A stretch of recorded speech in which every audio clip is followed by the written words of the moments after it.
নমস্কার বন্ধুরা, আবারও চলে এলাম আমার রান্নাঘরে। তোমাদের সকলকে স্বাগত জানিয়ে, নমস্কার জানিয়ে আমি মীনাক্ষী আজকের একদম পরিচিত একটা রেসিপি নিয়ে চলে এসেছি তোমাদের সঙ্গে কথা বলবো বলে।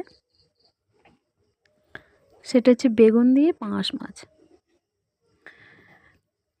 এখন এই হালকা নতুন শীতের মরশুম, পরিবেশটাও খুব সুন্দর, রোদ্দুরটাও ভালো লাগছে। আশা করছি তোমরা এরকম একটা মরশুমে সুস্থ থাকো, ভালো থাকো, সাবধানে থাকো। তা পাঙাশ মাছই কেটে ধুয়ে নিয়ে এসেছি, পরিষ্কার করে কেটে ধুয়ে বেছে নিয়ে এসেছি। আর সঙ্গে নিয়েছি পেঁয়াজ কুচি, কাঁচা লঙ্কা কুচি, সামান্য চিনি, ধনেপাতা আর সামান্য আদা। আমরা সবসময় যেভাবে খাই সেভাবেই করেছি, একটু ঝোল করেছি আজকে। বেগুন দিয়ে পাঙাশ মাছ একটু ঝোল রেখেছি। তো মাছেতে নুন হলুদ মাখিয়ে নিচ্ছি।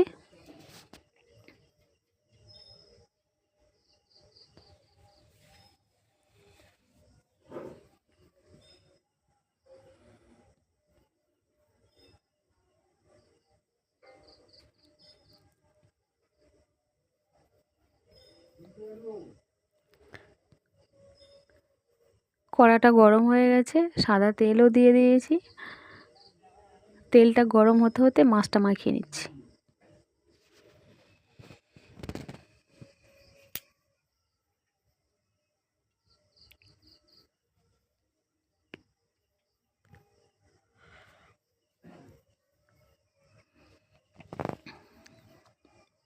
গরম তেলে মাছ ছেড়ে দিচ্ছি।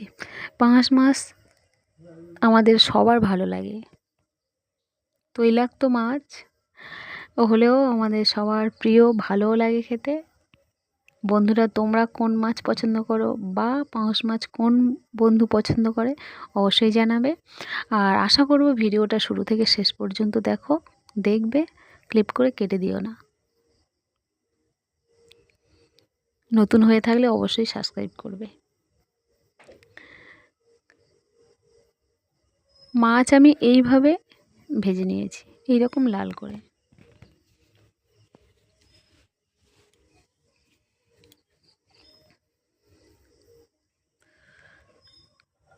দেখতে পাচ্ছ বন্ধুরা, এইভাবে তুলে নিয়েছি। আর ওই গরম তেলে আমি যেটুকু তেল আছে ওই তেলের উপর আমি বেগুনগুলো ছেড়ে দেব। বেগুনগুলো আমি এইভাবে লম্বা করে ফালি করে কেটে নিয়েছি। তো বেগুনগুলো আমি হালকা করে দু পিঠ ভেজে নেব। আমি কিন্তু সম্পূর্ণ বেগুন ভাজবো না, জাস্ট এদিক ওদিক দু পিঠটা আমি হালকা করে ভেজে নেব। তাতে আমি নুনও দিইনি বা হলুদও দিইনি।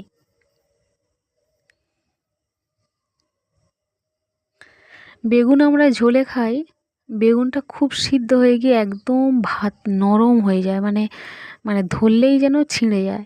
কিন্তু বেগুনটা আমি এই রকমভাবে ভেজে নিয়েছি, জাস্ট এদিক ওদিক একটু লালচে করে, তাও লাল হবে না, একটু ভাজা করে নিয়েছি। কিন্তু বেগুনটা শক্ত আছে, মানে কাঁচা আছে। আর খাওয়ার সময় তো যখন ভাত দিয়ে খাবো তখন কিন্তু বেগুনটা কাঁচা মতন থাকবে, মানে সিদ্ধ হয়ে যাবে কিন্তু গোটা অবস্থায় থাকবে। সেই জন্যে আমি জাস্ট এপিঠ ওপিঠ দু পিঠ ভেজে নিয়েছি। আর তরকারিটা মানে হয়ে যাওয়ার একটু আগে দিয়ে দেবো এই রকমভাবে।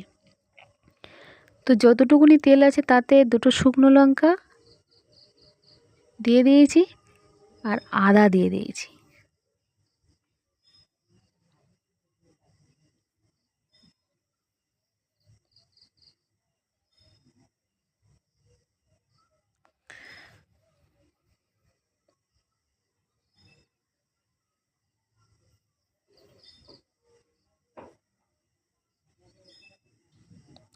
তারপর লঙ্কা আর পেঁয়াজ দিয়ে দিয়েছি।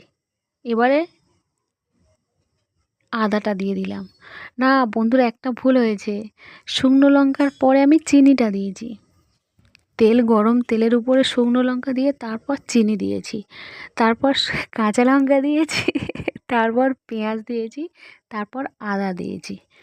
দিয়ে নাড়তে নাড়তে এবার আমি আলুগুলো দিয়ে দিলাম।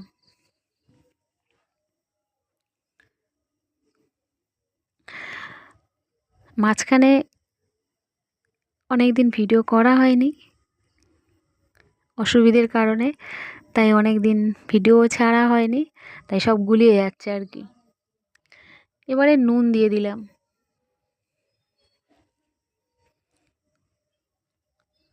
স্বাদ মতো নুন, পরিমাণ মতন হলুদ।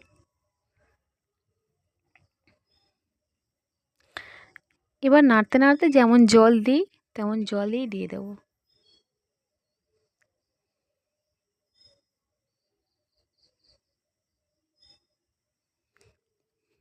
মাঝখানে একটু চাপা দিয়ে দিলে আলুগুলো নুনের সঙ্গে একটু বেশ মজে যায় আর কি।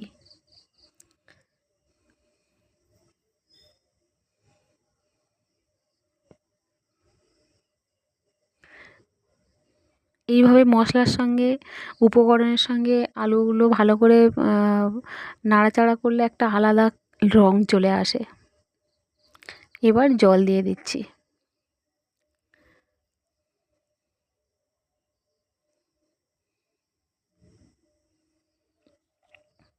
এবার ঢাকা দিয়ে দেব।